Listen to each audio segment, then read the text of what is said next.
All right, so let's get focused on the last few sections of chapter 10. So yesterday we talked about hydration of alkynes, right? And we said that you can't directly hydrate an alkyne. You have to add in a catalyst. And when you do this, you get Markovnikov style addition where your alcohol goes onto the more substituted side of your alkyne. However, you're in this enol form. And we said that this enol isn't really happy being an enol. And we do a series of proton transfers in order to convert this into a ketone. And we said that this was our Keto-Enol tautomerization. Specifically, this is an acid-catalyzed Keto-Enol tautomerization. We're doing this under a low pH condition, meaning we've got some acid source around, which favors this keto form. And then we finished up yesterday talking about this anti-Markovnikov hydration, where if we want to get the alcohol added to the less substituted side of our alkyne, we have to use a fancy borane reagent, specifically a really bulky borane, and we end up forming an enol that will tautomerize to an aldehyde. But we kind of glossed over the mechanistic details. And we said we had to use a really bulky borane in order to prevent addition to both pi bonds. The really bulky boranes will only add to one of the pi bonds. But let's go back and let's talk about this enol tautomerizing to the aldehyde. And if you look at the reaction conditions for step 2, it's basic now, right? We don't have acid around, so it can't be an acid-catalyzed tautomerization. So let's take a look at what happens under basic conditions. So base catalyze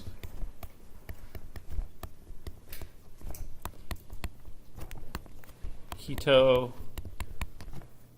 or actually let me just rephrase this because it's an aldehyde. So base catalyzed enol tautomerization.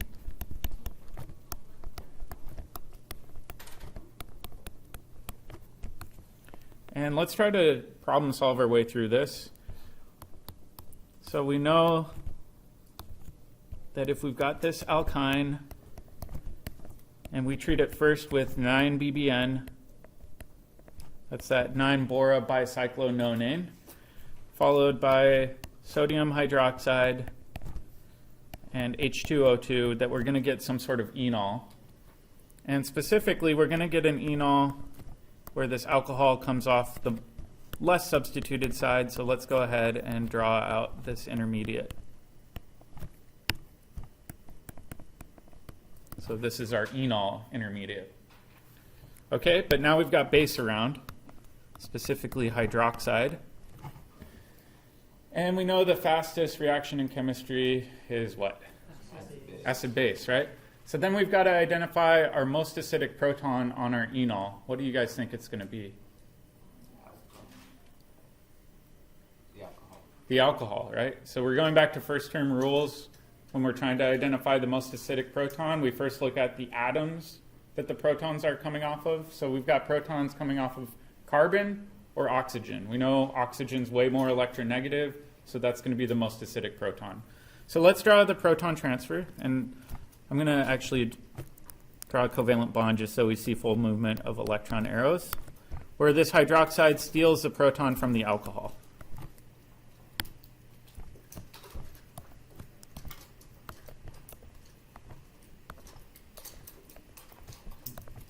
And let's draw this intermediate that we get.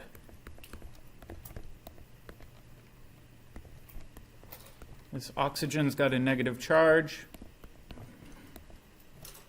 And we've got water floating around. But what's special besides the negative charge being on the electronegative atom?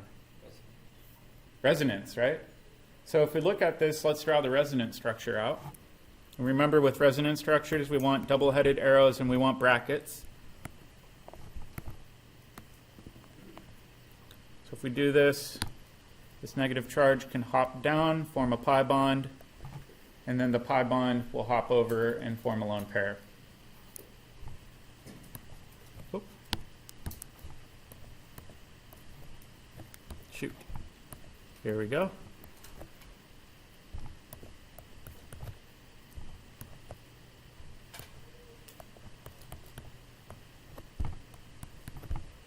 And this carbon's got a negative charge. Okay, And we said that our byproduct in this reaction was that our hydroxide stole a proton, so we've got water around. What do you think will happen next in order to get to our final aldehyde? Yeah, we're just going to steal a proton back from water. So tautomerization usually just involves transfer of protons. In this case, this carbon will steal this proton, and we'll regenerate our hydroxide ion.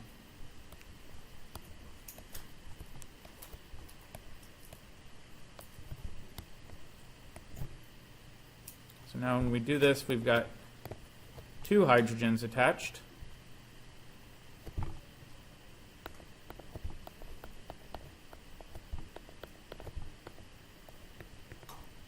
And we've made our aldehyde, plus we've regenerated our base.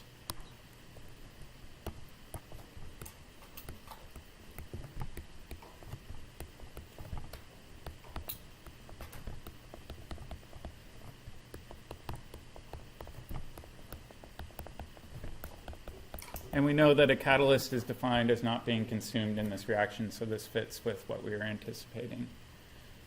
Yep. Was the second step at the top, was it just the NaOH and H2O2, or is it H2O? Oh, sorry, it should be H2O2. Good catch. That's why I keep you guys around, keep me honest. So in this reaction, just like we saw in the previous reaction, the enol isn't very stable in the enol form. It might be present maybe in 5%, a few percent, but usually over 90% of your equilibrium is going to be on the aldehyde side. So let's write a little note that says that the aldehyde is favored.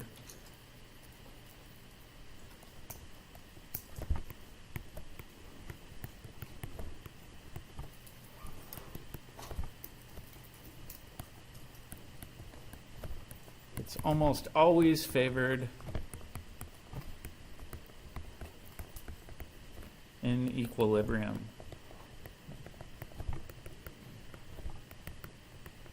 There are a handful of exceptions, but we're not going to talk about those until we get to third term, so don't worry about them right now. Does that make sense? Yep. Does that peroxide just do the same thing it's been doing the entire time, make undergo anti-Markovnikov revolution? So you were asking about the peroxide? The peroxide is involved in the mechanism with the borane. Specifically, it will oxidize your alkyl boranes. So if you get a chance to watch the video on Khan Academy that I posted that shows the full mechanism, it will show the purpose of the peroxide in the reaction. Okay. Yeah. So let's do a few practice problems. And for these, I don't want you guys to worry about the mechanism right now. I just want you to anticipate the product. So we'll do some practice quiz problems. 4 points. So for this one, we'll fill in our box. And for step 1, I've got 9 BBN. And for step 2, I've got NaOH and hydrogen peroxide. And we've got to determine what our product will be. And then I'll do a second one down here. But for the second one, I want you to predict the starting material.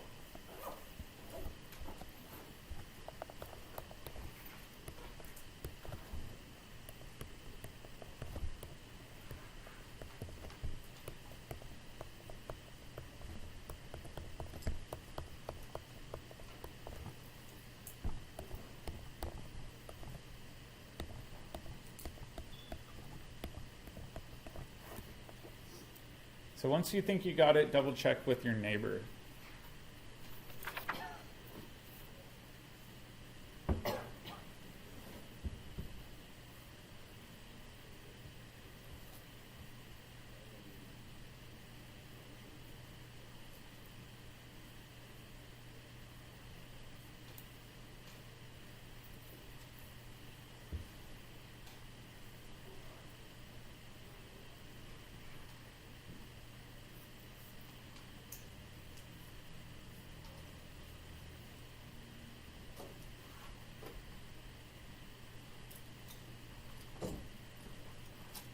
I'll also give you guys a pearl of wisdom here. The number one mistake I see with these sorts of problems is people forget carbons or add on extra carbons. So sometimes it's useful just to quickly number your carbons and make sure you didn't accidentally add one or lose one in the process.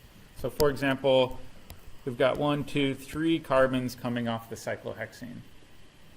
Where's our CO double bond going to be? Which carbon? Yeah, the last one, right? So we know that with this anti-Markovnikov hydration that we're going to be adding an alcohol to carbon 3. Specifically, it's going to look like an enol, but that will quickly tautomerize to our aldehyde.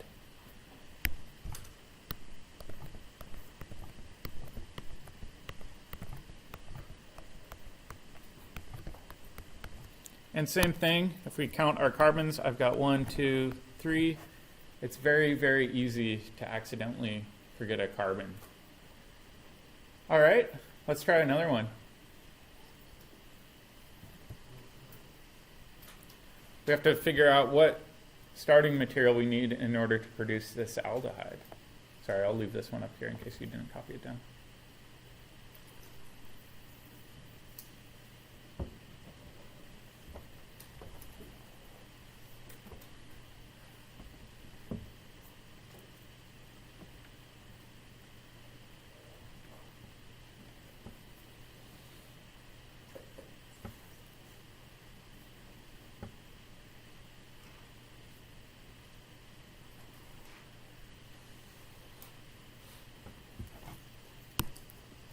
And just like I was saying before, I like to number these, so I'll just go 1, 2, 3, 4, 5, 6. Where did the triple bond used to be? Yeah, between 5 and 6, right? And we know that for these anti-Markovnikov additions, it goes off the less substituted side. So we can go ahead, draw a 6-carbon chain. 1, 2, 3, 4, 5, 6. And I'll show you guys my other pet peeve. So we've got 1, 2, 3, 4, 5, 6.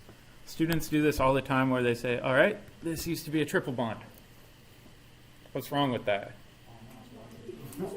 The bond angles look awful. This is cringeworthy, right?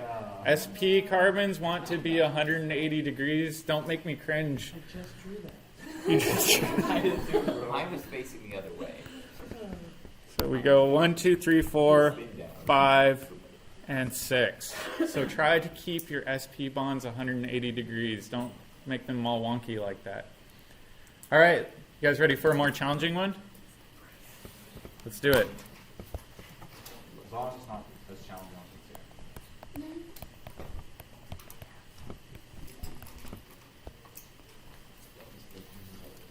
here. Okay.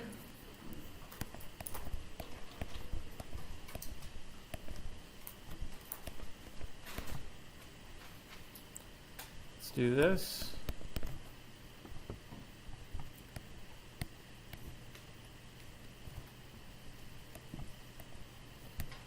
So we're going to try to figure out how to make 2 different products out of this. The first one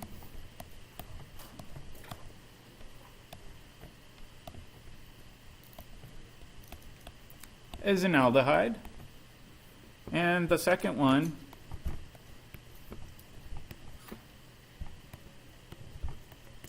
is an aldehyde. Oh. That one has too many carbons, doesn't it? 1, 2, 3. Oh, shoot. You caught me. Sorry, I'm making this up on the fly. There we go. So we've got 2 different aldehydes we're shooting for. Wait, that one's not enough now. Oh. Wait, Oh. Tricky, tricky. I'll give you guys a hint. We know of 2 different ways to make aldehydes now. 2 different ways to make aldehydes.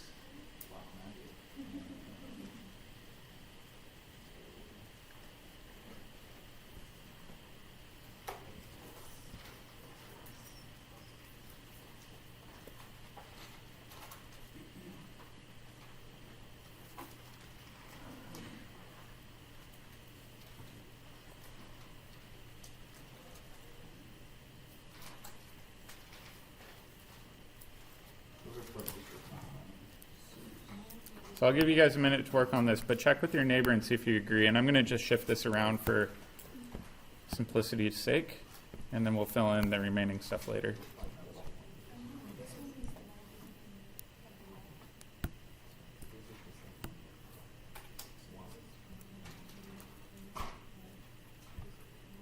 So our goal is to make the aldehydes from the alkyne.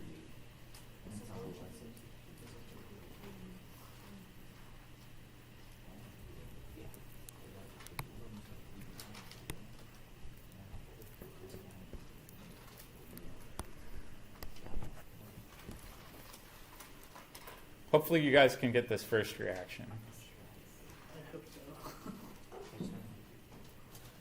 It's that lower aldehyde that's a little tricky. So talk it through with your neighbor and see if you guys can determine a strategy for making both aldehydes. That's my concern. We could do Sounds good. Just sounds HGSO4. Yeah, H3O plus and HGSO4. But that doesn't get rid of those. If we want it in that position, if we still have that extra, if it's a ketone plus an aldehyde, we need to kill carbon and then get an aldehyde. What do we have to get rid of? I'm sorry, I got rid of two carbons.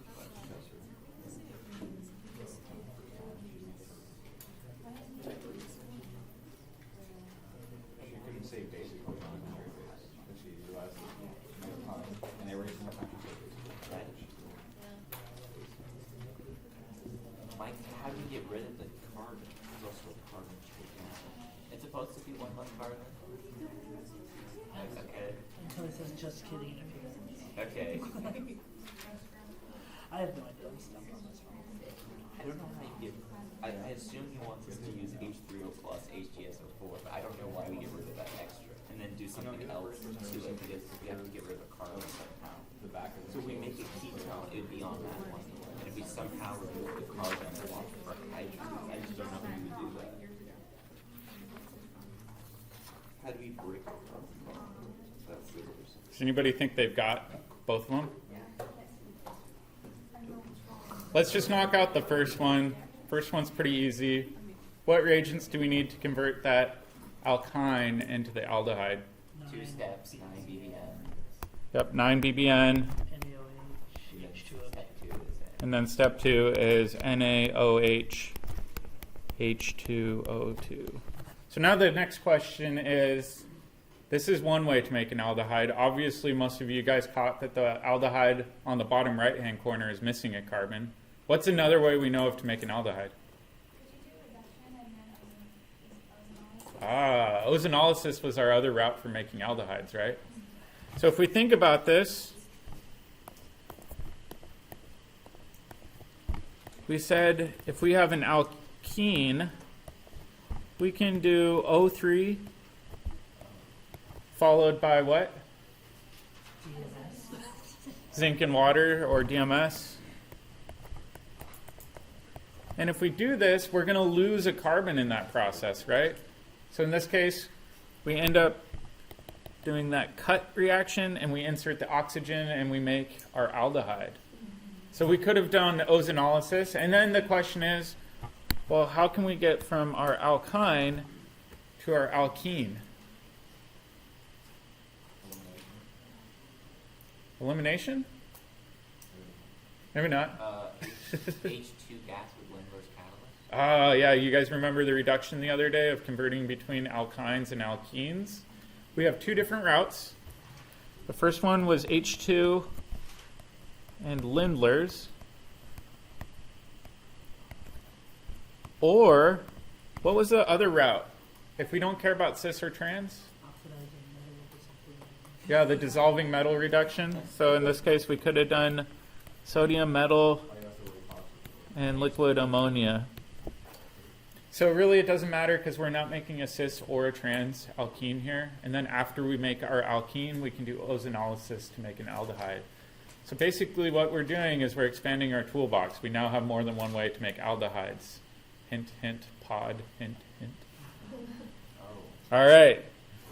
Let's take a look a really brief summary for alkyne hydration. I'd like to just condense some of these down into one-page summaries. We said that we've got two different sides to our alkene, so I'll label those as blue and red. And we said that we can add a CO double bond to either side, depending on the reaction conditions that we use. We said that in some situations we can add it onto the blue carbon instead of the red one. Let me fill in these double bonds. And in other situations we can add this onto the red carbon instead of the blue one.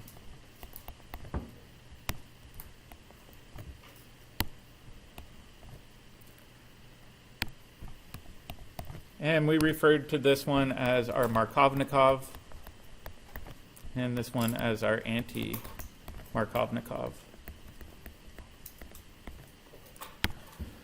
What were the reagents we needed for Markovnikov hydration? H3O plus. Yeah, we need acid and water.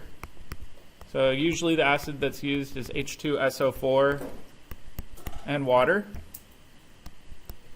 And what was the catalyst? Mercury sulfate. Yep. It's a mercury 2 sulfate. And then for anti-Markovnikov, we just reviewed that. And in order to do that, it's a two-step reaction. So make sure you number it. We need a bulky borane followed by NaOH and H2O2. So now we've got a couple different ways to make aldehydes and ketones, whether that's from an alkene or an alkyne. I know this can be a lot to keep track of, but essentially what we're going to do is after we're done with chapter 10, we're going to make a big reaction map and try to reorganize ourselves, come up with a strategy for keeping track of all of these reactions. All right, so now let's move on and talk about halogenation reactions. We said that we can really easily halogenate alkenes. The question is, can we do this with alkynes? You guys can probably guess the answer is yes, because I made a section in the notebook for it. Just right now. So if we've got our alkene, we know that we can add bromine across it.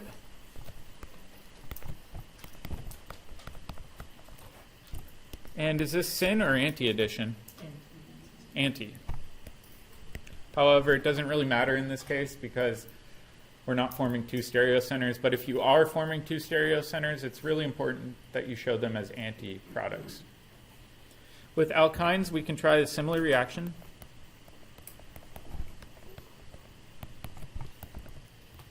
So let's use our simple alkyne. And we use Br2 and CCl4.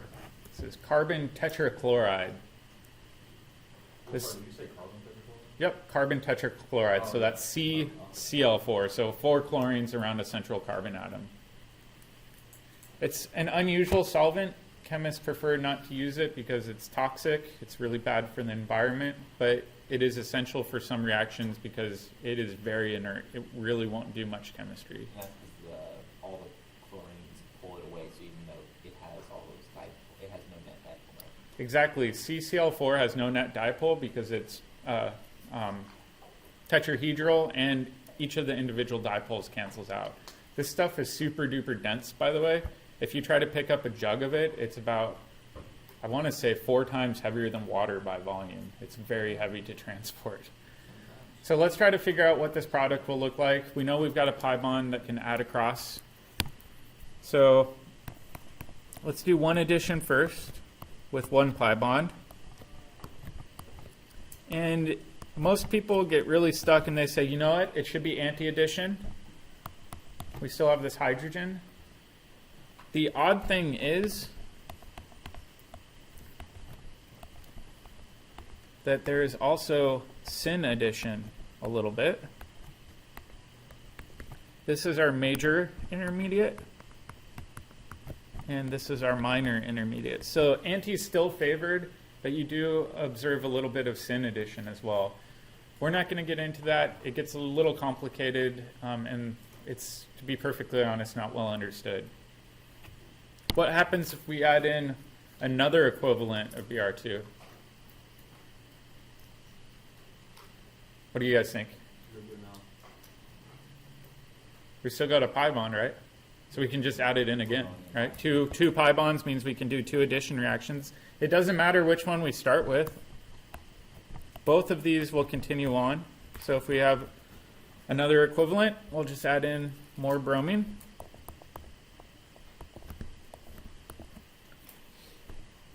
So now we've got 2 bromines coming off of 1 carbon. 2 bromines coming off the other carbon. And then this lonely little hydrogen left over. So we can over-halogenate alkynes into these tetrahalogenated alkanes. Usually these aren't very synthetically useful. Most people usually don't try to make these unless they're purposely trying to. These intermediate products occasionally do show up, though, in synthesis problems.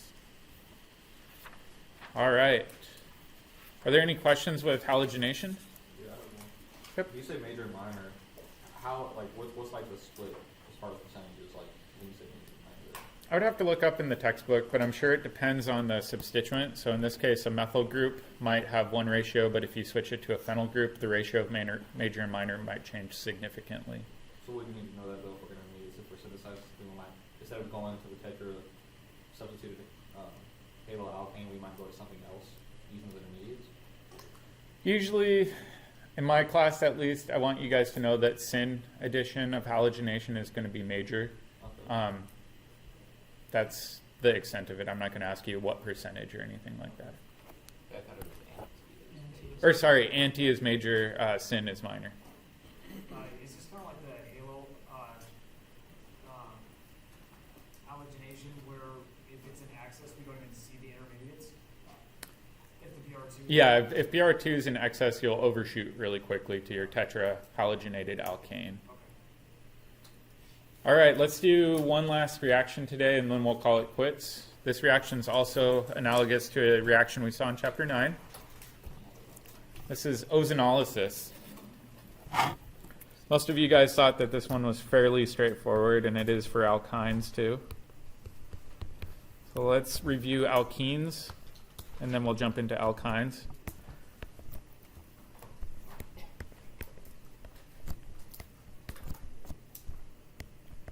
What will our product be if we do ozonolysis with this alkene?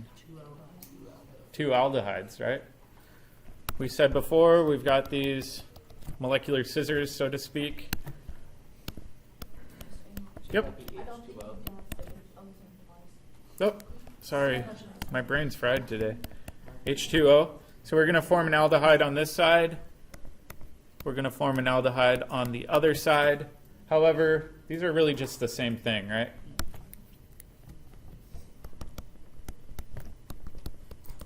You do have to watch out when you have a non-symmetric alkene. You may form 2 different products, but if it's symmetric, you'll end up forming the exact same product. And we said that this is really useful for making ketones or aldehydes.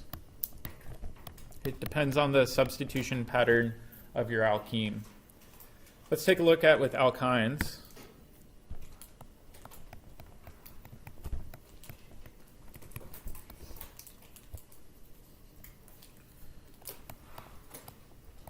And I'm going to color code everything. So I've got 1 carbon that's blue, that's triple bonded to a carbon that's red, and I've got a hydrogen coming off. Similar reaction conditions. We first treat it with ozone. However, in step 2, you don't even need zinc. You can just hit it with water. So if we look at this, we'd say, all right, we've got our scissors. We're going to cut. Whoa. I accidentally cut it. We're going to cut this triple bond. And we're most likely going to make 2 different products because this is not symmetrical, right? We've got different groups coming off of each carbon. So We don't have a hydrogen coming off. We can't make an aldehyde. What other functional groups do you think we might be able to make? Does anybody have an idea? We're oxidizing it. We can add in oxygens. Alcohol? Not quite an alcohol. It's still going to have a CO double bond. But in this case, what we're going to do is we're going to actually add 2 oxygens onto each carbon. So we're going to overshoot and actually go to a carboxylic acid. So we're really oxidizing each of these.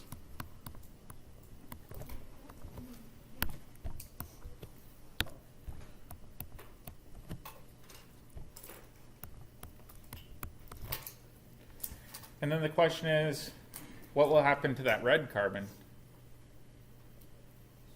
What happens if we add 2 oxygens onto a central 1 carbon atom? That will form CO2. So our second equivalent will actually be CO2. What do you think happens to the CO2? Gas. Yeah, it just bubbles out of solution. Yeah. So that's lost in a proton transfer step. Yeah, the reality is, I guess I should kind of clarify.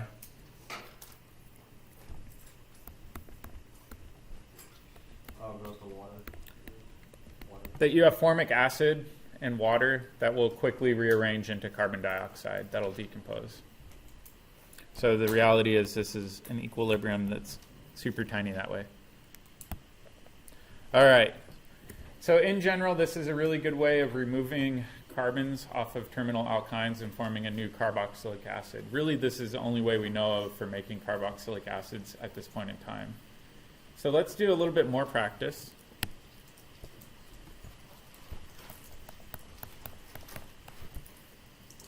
And for this one, I'll do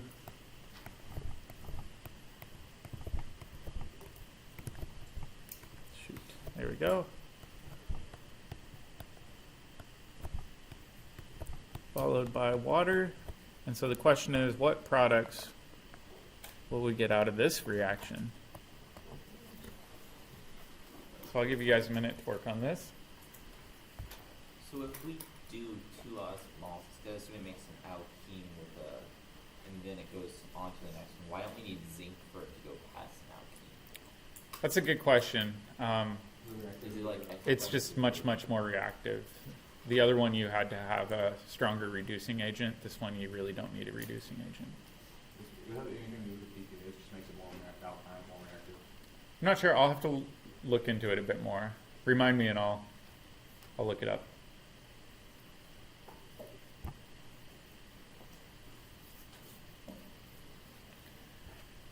And then for fun, let's name this.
Then give me a thumbs up if you think you got this one.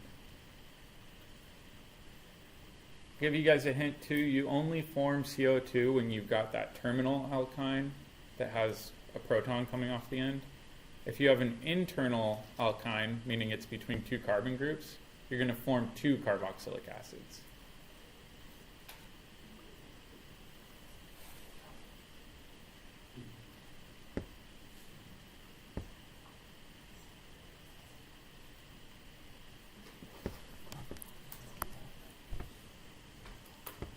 All right, so it looks like some people are getting it. We're going to cut this triple bond, right? And I'm going to color code these just like we did up here. I've got my red carbon and blue carbon. So if we go ahead, I've got the CH3 group that is covalently bound to this red carbon, which is going to form a carboxylic acid. You need the blue one. Oh, thank you. We've switched colors. And then over here, I've got this covalently bound to the red carbon. And each of these is its own separate carboxylic acid. So we've made two different carboxylic acids in this reaction. Will those hydrogen bond each other? Oftentimes, carboxylic acids will dimerize, and we'll talk more about that when we get to the carboxylic acid chapter. Yeah. Okay, cool. That's like an isopropyl carboxylic acid. Yeah, we'll get into naming carboxylic acids when we get to that chapter. But let's name our alkyne. How many of you guys feel comfortable naming the alkyne? Sort of. Sorta? What do you think, Red? It's 4-methyl-2-pentyl. So let's go ahead and number it. We number the longest chain. We want the pi bond to be at the lowest number, whether it's single or double, or sorry, double or triple bond. So we've got 1, 2, 3, 4. Oh, you have a You carbon missed the coming first on. one. Oh, thank you.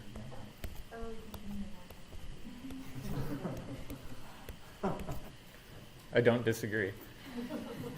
We've got a 5-carbon chain.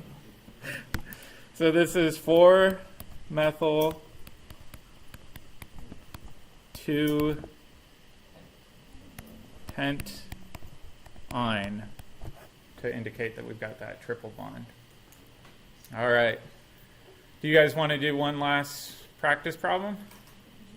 Something to chew on? I have a quick question on that one. Yeah. That's on the nomenclature. Could you also do that weakness you do, like where it's 4-methyl-pent-2-ine? Like Yes, absolutely. It's Okay. similar to alkene, so you could say pent-2-ine. That's acceptable as well. So let's do a little bit of a challenge one.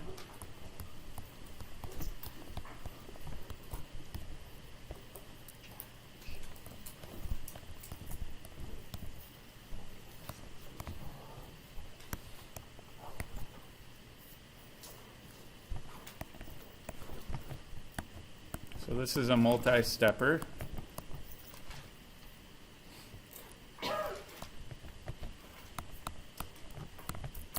We're going to make a carboxylic acid out of this.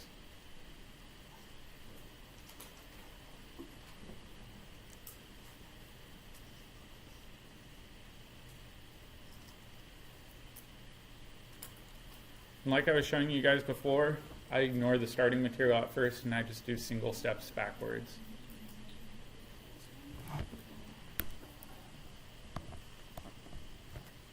So what would our intermediate be if we're trying to make this carboxylic acid? Like triple bonds from the ring to the first carbon. Okay, so let's try this. There's a problem with the carbon. So we could do this, right? If we did ozonolysis with this triple bond, right? This red carbon would be right here. What about this blue carbon? You added one. You added carbon. It would form CO2, right? So we'd lose it out of solution. That's fine with me. Okay, so let's write this out. So we've got O3 and water. So now the question is, how can we make an alkyne, and what intermediates do we need to get from that starting material to that alkyne? So let's go backwards a little bit. We know a couple ways to make alkynes. One was from a geminal dihalide.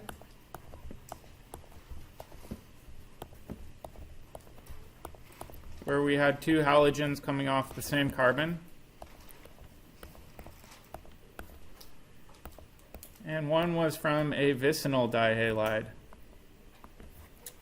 So do you guys remember talking about that at the start of this chapter? This was our double E2 reaction. What was the base we liked using with these? And something. Na something. 0.74. NaNH2 NH2. followed by water. That would work for either of these.